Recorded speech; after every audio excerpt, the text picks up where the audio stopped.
Hey guys, Dylan Sider with Kinfolk Carpentry, and today we're going to be talking about the new 12 volt Milwaukee Jigsaw. Just came out recently. I've been using it for about a month, and I'm going to give you my honest opinion about it and what I think of it.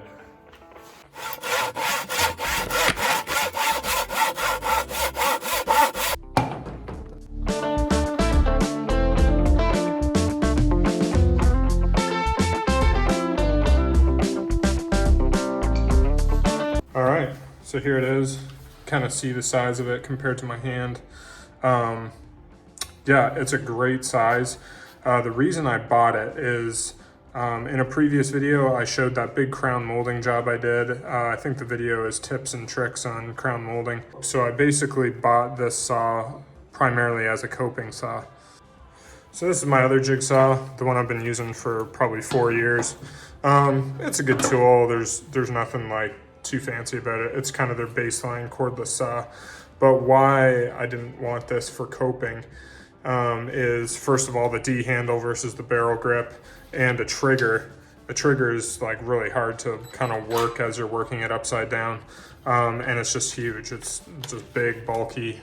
You want something that's kind of small and easy to kind of work on an angle. So yeah, obviously comparison wise, it's way lighter, way smaller, and really easy to maneuver. And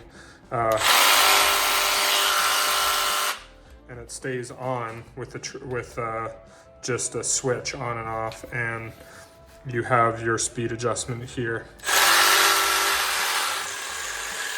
So you can have it go real slow, or it also has an automatic feature where it'll kind of adjust the power as you're pushing through it. If, say, you're working through harder material, it'll kind of give it a little more juice to cut through it. So I like that for coping because it's just always on. You can kind of, maneuver it. You don't have to be working with the trigger while you're doing your coping.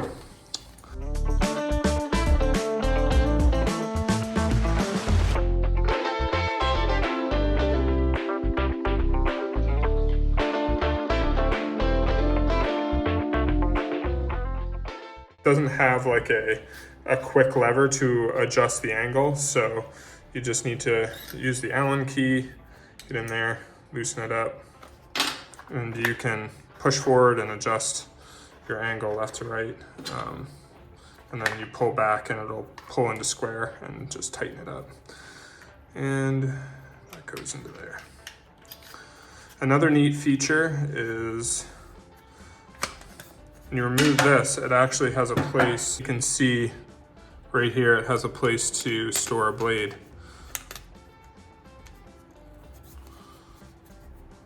See, blade storage, boom. So that's under this little guard here. Boom, so you have an extra blade under there. It has a light, which I really like. And I find the blower on it works really well. So that's obviously switched so that it pushes air onto your piece to blow the dust off of your piece so you can see where you're cutting. And the light also definitely helps with that as well. All right, here's how you remove the blade. It just has a lever right here, drops out. It's very easy to get the blade in. I find it's actually quite a bit easier than the DeWalt. The DeWalt, it can be kind of finicky sometimes. Put it in there, boom, boom, good to go. And here's a good shot of that light button there. The saw did come with an attachment to insert in the base here for a vacuum. It just goes right in there like that, and you can hook a vacuum up to it. I will say the dust collection isn't amazing because it is a jigsaw. I would say turn the blower off because that kind of tries to blow dust away, whereas you want to try to suck it up.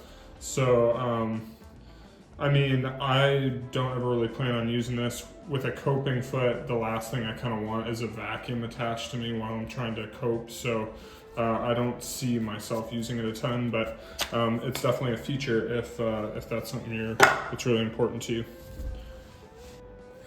I definitely would recommend using a 4 amp hour battery instead of one of the small batteries. I find the small batteries just don't give it enough juice. They die pretty quick. This definitely needs a 4 amp hour or a 5 amp hour battery to run efficiently. Yeah, has your typical Jigsaw kind of blade adjustment here, kind of tilting your blade front to back to give you a cleaner or more aggressive cut. And I'm also going to show you the coping foot that I use to cope with, and I'm going to show you how to put it on. Super simple. So this is a Collin's Tool Company coping foot. They have a couple different options. This is just the original standard one, and that fits on this saw perfectly. I just keep it in this little bag because it does have kind of its own components. So those are the 3 things you need: the shim. Just remove the Allen key.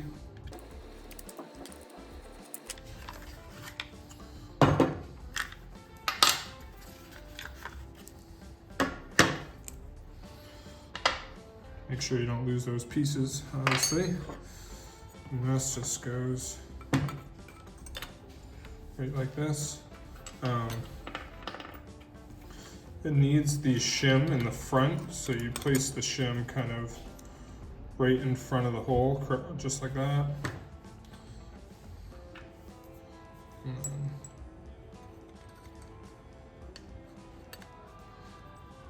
Here.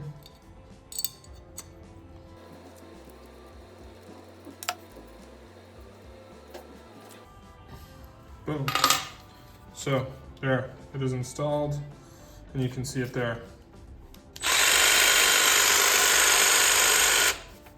It's as simple and easy as that. Would that take me less than a minute? So yeah, not cumbersome, goes on really nice. And I do really like the coping foot on this. I think this is probably the best saw on the market to cope with.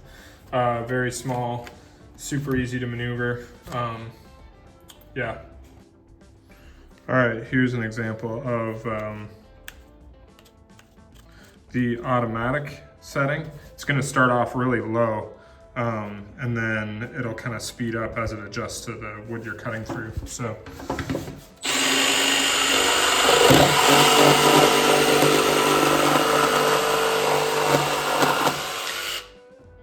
You can see the cut there. It is a nice clean cut.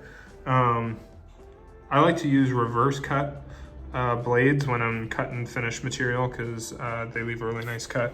But you can see how quick that cut that. I mean, it's got more than enough power. I have used the old Milwaukee 12-volt Jigsaw, and I would say it's pretty underpowered. Like, this thing will cut a 2x4 no problem, but I don't think it's designed for like framing material, but it's got a lot more power than the old kind of goofy looking Milwaukee 12-volt Jigsaw.